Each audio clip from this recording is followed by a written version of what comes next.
이 시간 기도하고 시작하겠습니다. 하나님 아버지, 바로에게 내린 메뚜기 재앙을 통해 오늘 내게 말씀하시는 음성을 듣고 깨닫기 원합니다.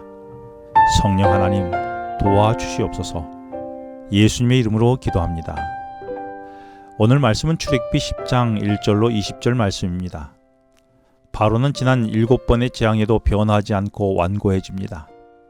그래서 하나님은 바로가 완강하여 하나님께 불순종할 때에 재앙을 내리심으로 표징을 행하십니다.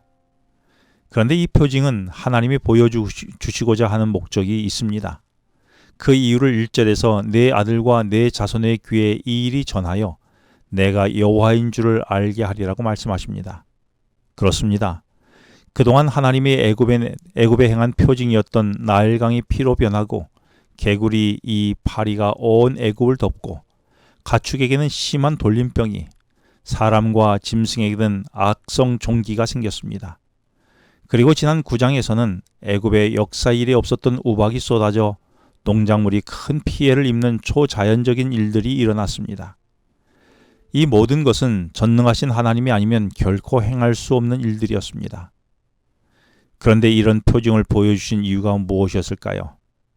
그것은 바로와 모세뿐 아니라 오늘 우리들의 자녀들이, 우리의 자손들이 전능하신 하나님 여호와 하나님을 알게 하기 위함이라고 2절에서 말씀하고 계십니다. 내가 경험한 전능하신 하나님의 표징은 어떤 것들이 있을까요?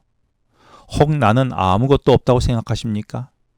오늘 살아 호흡한 그 자체가, 지난밤 잠을 취한 것도, 산소를 공중에 불어넣은 것도, 그래서 이 순간 호흡하도록 하신 것도 모두 하나님이 내게 보여주신 표징이 아닐까요?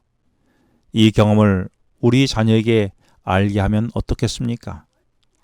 만일 출애굽기 7장에서 모세가 지팡이로 뱀을 만들었을 때에 바로가 바로 무릎을 꿇고 하나님께 순종했다면 애굽에 물이 피가 되고 곤충들로 괴로워하고 전염병과 악질로 짐승들과 백성들이 괴로워하는 것들, 그런데 놀랍게도 이런 재앙이 구별된 하나님의 백성에게는 하나도 내리지 않는 이 놀라운 표징들을 우리는 보지 못했을 것이고 하나님이 얼마나 위대한 분인지를 몰랐을 것입니다. 어쩌면 우리가 경험하는 고난과 완강한 직장 상사나 동료 혹은 배우자나 자녀들은 어쩌면 우리를 하나님을 의지하게 하고 그 가운데서 하나님의 표징을 보게 하는 고마운 분들일 수 있습니다. 왜냐하면 이들로 답답하고 어려운 이 땅에 애굽에서 나를 위해 기적을 베풀어 구원하시는 하나님을 알게 해주고 하나님을 의지하게 해준 것이 아니겠습니까? 내 자녀가 하나님이 여호와인 줄을 알게 하려면 고난에서 건져주시고 구원해 주신 출애굽의 간증을 자녀들에게 계속 들려주어야 하지 않겠습니까? 나를 힘들게 하는 완강한 바로는 누구입니까? 그 바로를 원망하기보다 그 바로를 통해 하나님이 누구인지 알게 하려는 표징임을 깨달아야 하지 않겠습니까? 그리고 하나님이 보여준 표징을 자녀와 나누어야 하지 않을까요? 그 깨달음과 나눔이 내게는 있습니까? 이런 표징들은 3절에서 교만을 벗어버리고 겸비하도록 촉구하는 메시지입니다.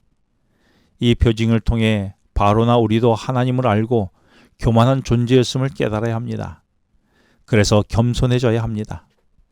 이 표징을 보고도 바로보다도 바로의 신하들이 먼저 깨달았습니다.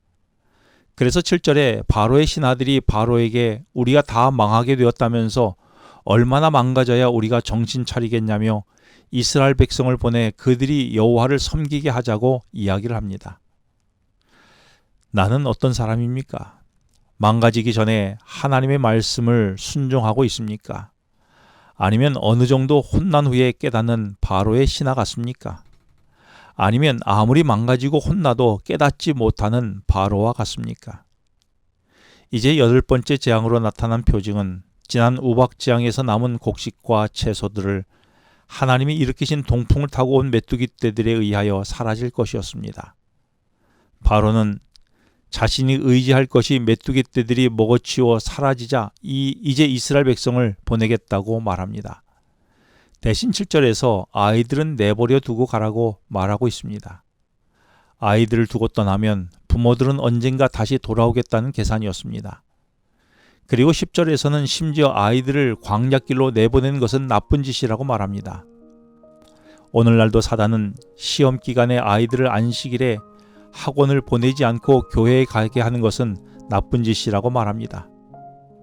그런데 이 말이 맞다며 자녀는 애굽에 두고 나만 출애굽하려는 부모가 얼마나 많은지 모릅니다. 이렇게 한 발은 광야에 한 발은 애굽에 두고 떠나니 막상 애굽을 떠나도 애굽으로 다시 돌아오게 되는 것이지요. 나는 어떻습니까? 나는 열심히 교회에 다니면서도 내 자녀는 애굽에 내버려 두고 있지는 않습니까? 자녀는 두고 너만 여호와를 섬기라는 사단의 말에 순종하고 있지는 않습니까? 내 자녀는 지금 어디에 있습니까? 기도하시겠습니다. 하나님 아버지, 내 삶에 나타난 주님의 표징을 깨닫게 해주시고 그 표징으로 자녀에게도 여호와 하나님을 알게 하여 주시옵소서.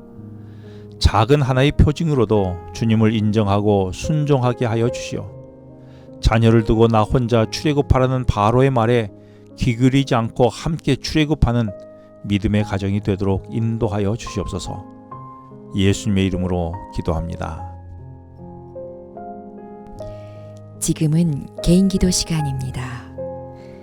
오늘 묵상하신 말씀과 개인기도 제목을 놓고 기도하시겠습니다.